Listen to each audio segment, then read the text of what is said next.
Olá, graça e paz, eu sou o André Augusto e hoje temos mais um vídeo para a nossa série Sendo Cheio do Espírito. Antes, não deixa de se inscrever no nosso canal, ativa o sininho, deixa aí o seu like para poder fortalecer o nosso vídeo, para que esse assunto chegue também a milhares de pessoas. Olha, o assunto de hoje é sobre o dilúvio, evidências sobre o dilúvio. Acredito que vocês já foram colocados contra a parede, já foram confrontados sobre essa historinha de conto de fadas. Porque quando falamos sobre um dilúvio, onde animais foram colocados numa arca, onde o mundo todo esteve submerso, em meio a muitas águas, as pessoas zombam de você, zombam da palavra do Senhor. Mas no vídeo de hoje, nós vamos falar sobre evidências que cientistas e estudos estão descobrindo nos dias de hoje e que comprovam que realmente um dia o mundo esteve totalmente submerso em muitas águas. Não sai daí, fica comigo.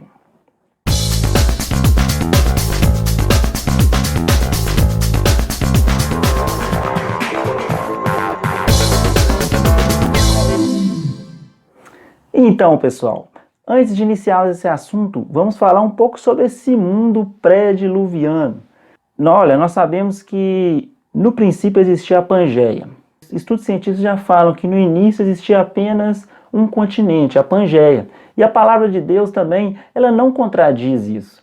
Já se falava dela lá em Gênesis 1, capítulo 9 a 13. Se nós formos avaliar as escrituras, lá dizia, lá no versículo 9... ajuntem-se num só lugar as águas que estão debaixo do céu e apareça o elemento seco. E assim foi. Então, no princípio, existia apenas um elemento seco. Não existia os elementos secos, no caso, América, Ásia, Europa, África, Vamos dizer, se tivesse alguma divisão, com essa divisão das Américas com a Europa e a África, não existia essa divisão. Essa divisão foi acontecer após uma teoria que nós vamos falar um pouquinho hoje, mas mais especificamente no próximo vídeo, que é sobre a teoria das hidroplacas. Antes dessa divisão dos continentes, aconteceu o evento do dilúvio. Também esse mesmo estudo do Walter Brown, em 1980, que fala sobre a teoria das hidroplacas, eles também falam sobre uma uniformidade climática em todo o planeta antes do dilúvio. Provavelmente, antes do dilúvio, nem haveria chuvas, não tinha chuvas, porque a uniformidade climática no planeta não era propício para isso. Então, é tanto que quando Deus destruiu a terra com o dilúvio, ele deixou um sinal para Noé e sua família, que o mundo jamais seria destruído por água. Por quê? A partir deste momento, a uniformidade do universo já não seria mais a mesma. Então, provavelmente aconteceriam o quê? As chuvas. E essas chuvas poderiam o quê? Aterrorizar a família de Noé, porque eles nunca viram chuva quando aconteceu o dilúvio. E provavelmente eles poderiam pensar, Deus está destruindo o mundo novamente com essas chuvas. Mas esse sinal, que é o sinal do arco-íris, que nós conhecemos, é o sinal dessa aliança com a família de Noé, com a nova era dos habitantes na Terra. O dilúvio, em média, ele ocorreu durante 371 dias. O que foi esses 371 dias? Os 150 dias de inundação, que foram o quê? 40 dias de chuva e 110 dias de deriva pelas águas, onde a arca ficou na deriva. E depois 221 dias de escoamento destas águas. Então, durante o dilúvio, houve a separação da Pangeia. Vídeo que nós vamos explicar isso mais para frente. Hoje não vamos especificar essa área, mas vamos falar sobre as evidências do dilúvio. Outro fato interessante é que no dia da criação, Deus sempre criava as coisas e falava que era bom. E fez tudo, e Deus viu que era bom, sempre tinha isso, e Deus criou o homem, viu que era bom, e Deus criou a luz e viu que era bom, tem isso na nossa Bíblia. Mas percebemos que quando Deus cria águas sobre o firmamento, águas sobre o firmamento e sobre o firmamento, que nós falamos no vídeo no último vídeo, né, sobre as evidências da palavra de Deus. Vou deixar aqui também no card essa sugestão para vocês. Então, quem não viu esse vídeo, veja. Então, Deus ele criou águas por cima e águas por baixo. Isso nós comprovamos isso quando o pessoal lá da Rússia, né, da Península de Kola, ou lá da Alemanha, quando cavaram aquele poço, né, de 12 quilômetros de profundidade, acharam água debaixo da terra. Quando Deus separou as águas de cima e as águas de baixo, ele simplesmente não terminou, né, falando que aquilo era bom. Será que porque Deus já sabia que um dia aconteceria o dilúvio e ali milhares de pessoas morreriam por causa do próprio pecado e por causa da vida que estavam levando distante dele? Então, provavelmente, porque isso aí prova o quê? Que nosso Deus é um Deus onisciente, é um Deus que sabe de todas as coisas. Então, lá em Gênesis, capítulo 7, versículo 11, diz que romperam-se todas as fontes do abismo e abriram-se as janelas do céu. Novamente eu venho falar com vocês, como Moisés há 3.500 anos atrás, né, quando ele começou a escrever a Bíblia, de relatos de 6.000 anos atrás, né, é lógico, como Moisés descobriu que a terra tinha água debaixo e água em cima. Alguém perguntou para ele. Alguém quem? Alguém que criou a terra. Para ele relatar lá no capítulo 7, versículo 11, que romperam-se todas as fontes do abismo no dia do dilúvio, então ele está falando, ele está comprovando na palavra de Deus que existia o quê? Fontes de águas no abismo, que foi comprovado por esses poços que foram cavados na Alemanha e na Rússia. Esse doutor Walter Braun que nós falamos, ele começou a estudar com base nisso, até uma coisa interessante, que ele era ateu, ele não acreditava em Deus quando ele começou a pesquisar. Quando ele começou a entender que tudo que ele estudava levava para a Bíblia, levava para a palavra de Deus, não teve outra forma. Ele se converteu ao cristianismo. Por quê? Que quando você percebe que um livro que é milenar, um livro escrito 3 milênios atrás, vamos dizer assim, arredondando, os escritores já falavam de algo que somente hoje estão descobrindo através da tecnologia e da ciência, é impossível uma pessoa não querer acreditar que existe um Deus criador de todas as coisas. Nessa fase de dilúvio, né, nessa teoria das hidroplacas, ele fala sobre fase de ruptura, fase de inundação, fase de deriva continental, fase de acomodação das águas. É muito interessante, eu vou falar sobre isso nos nossos vídeos. Mas algo interessantíssimo que podemos, assim, com os nossos olhos, contemplar que houve realmente um dilúvio, onde as águas, elas pararam, né, sobre a terra. Podemos ver essa imagem aqui, ó. Isso, esse é o Grand Canyon.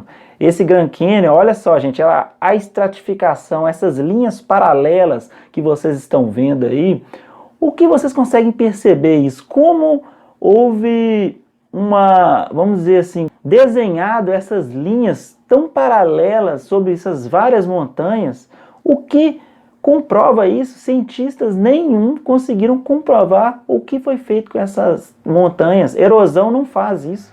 Erosão é de forma desordenada. Esse tipo de linha, esse tipo de desenho, apenas uma coisa poderia ter feito com isso: o dilúvio. Olha, gente, olha o movimento das águas. Olha, pense as águas batendo nas montanhas. Olha esse movimento das águas. E no momento que foi acontecendo o escoamento das águas, que nós vamos estudar sobre isso, que não é bem um escoamento, né, mas sim a terra se levantando, nós vamos perceber que essa estratificação do Grand Canyon é justamente devido às águas do dilúvio. Olha, no Monte Ararat, né, no Oriente Médio, que é um monte o qual a arca ficou ali estacionada, ela está ali entre 4 países, né? Dizem que são 4 países donos dela. Infelizmente é uma área muito difícil de ser acessada, porque está no meio de Turquia, Iraque, Armênia e Azerbaijão. Esses 4 países são países que frequentemente estão em guerra, então é muito difícil de você conseguir uma permissão para subir nessa montanha e estudar essa montanha. Se você for analisar, existem alguns estudos de coisas que se encontraram nesta montanha. Eu não vou entrar em detalhe, mas se você pesquisar aí, você for no Profeta Google, você vai entender melhor sobre isso. Agora, muitas pessoas falam assim, olha André, houve realmente um dilúvio? Como é que ficou as águas salgadas e a água doce? Como é que fez? Morreu então os peixes todos, porque os peixes não sobrevivem na água salgada? Realmente, peixes de água doce não sobrevivem em águas salgadas, mas se você analisar bem e estudar bem, você vai ver que essas águas não se misturam. Existem pontos de encontro de rios com oceanos que têm vários metros, vários quilômetros da água doce invadindo o oceano e não se misturando. Você percebe isso também até sobre alguns rios, né? Rio Negro e Solimões mesmo, você percebe a diferença, a densidade das águas não se misturam. E da mesma forma no dilúvio, água doce e água salgada não se misturaram. Provavelmente formaram o quê? Bolsões de água doce, e ali preservando a espécie de água doce. Olha, já falamos aí sobre o Grand Canyon, né? Sobre essas estratificações, esses estratos planos e paralelos, né? Também estudos que datam árvores, né, no nosso planeta, perceberam que as árvores mais velhas do mundo, elas não passam de 4.500 anos. Existe uma árvore que chama sequoia, é a árvore mais forte do mundo, que eles falam. Essa árvore seria impossível ser destruída, a não ser que se fosse por um raio caísse nela, né, ou talvez uma praga, de tão forte que é essa árvore. Essa árvore, ela chega a ficar com um diâmetro assim, enorme. E pode acontecer de ter que ter 20 pessoas para abraçar uma árvore dessa. Olha, com base nesses estudos, nessa medida dessa árvore, quanto mais larga, né, quanto mais espessa é essa árvore, maior é o tempo dela de existência, maior é a idade dela. E os estudos que foram feitos em todas essas sequoias gigantes, nenhuma foi encontrada com mais de 4.400 anos. Não existe outra árvore com mais de 4.400 anos. Se fôssemos trazer essa evidência para a Bíblia, se formos analisar a cronologia da Bíblia, o dilúvio ocorreu em mais ou menos 4.500, 4.400 anos atrás. Justamente o quê? Justamente quando esta árvore sequoia, quando ela nasceu, e hoje ela está com 4.400 anos. Olha, agora uma evidência maravilhosa é sobre 20.000 fósseis marinhos encontrados em cima de uma montanha chinesa. Olha, como que peixe foi parar em cima de uma montanha? É impossível, 20.000 fósseis marinhos? Quem levou esse tanto de peixe para cima de uma montanha? Olha, é impossível uma pessoa ler uma matéria dessa e não acreditar que um dia a Terra esteve totalmente coberta por água. Outra evidência também que podemos falar aqui é sobre os próprios fósseis. É impossível você conservar um fóssil sob o subsolo. Se um animal morre, uma pessoa morre no subsolo, o que vai acontecer? Essa carne ou ela vai ser devorada por feras, né, pelos próprios animais, ou ela vai se decompor ali. É impossível formar fósseis sobre um solo, a não ser que este corpo, este fóssil, ele seja o que? Totalmente inundado, ou ele seja totalmente revestido com o quê? Com barro, com lama. Então, no dilúvio, quando tivemos essa submersão das águas, né, toda essa loucura de barro, de água, de chuvas, foi justamente nesse processo que se formou os fósseis. Foi nesse momento que animais, até mesmo os dinossauros, foram o quê? Submersos por lama, por terra. Dessa forma, sim, teve uma conservação do seu fóssil. Se não fosse assim, jamais poderíamos ver esses fósseis. Outra evidência é a seguinte, que também desmascara um pouco a teoria do evolucionismo. Quando falamos que os fósseis têm milhões e milhões de anos, eles pegam fósseis aí e falam que tem 200 milhões de anos e acreditam que houve uma evolução. Mas quando você pega esses fósseis de hoje, 75% desses fósseis são chamados fósseis vivos. O que são fósseis vivos? Fósseis vivos é de espécies que ainda vivem. É tipo assim, Eu pego um fóssil do meu cachorro, do meu vira-lata, e eu encontro um fóssil de um vira-lata, né, onde eles datam que tem 200 milhões de anos. Só que esse mesmo fóssil desse vira-lata, hoje eu tenho ele vivo. Existe esse animal, essa espécie, essa raça viva. Então se chama de fóssil vivo. Então essa evidência, gente, mostra que o evolucionismo nada é do que uma farsa, porque se 75% dos fósseis estão vivos, não houve evolução. Os animais continuam da mesma forma como eram. Agora, essa questão de milhões de anos aí, nós também vamos falar sobre isso. Isso também é uma grande farsa. Essa questão aí de datar um fóssil através de elementos químicos, infelizmente não tem nenhum embasamento. Nós vamos falar sobre isso também. Olha, você que gostou do nosso vídeo de hoje, deixa aí o seu like, se inscreve no nosso canal. Nós vamos continuar falando sobre essas evidências, vamos continuar confrontando, né? Vamos continuar trazendo a ciência para próximo da fé.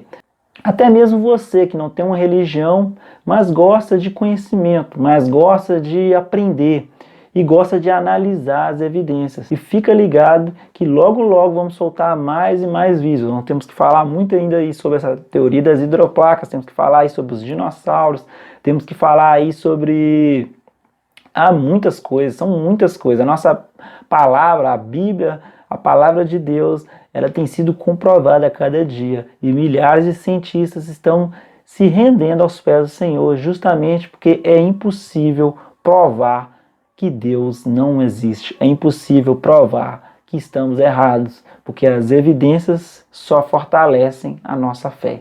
Muito obrigado.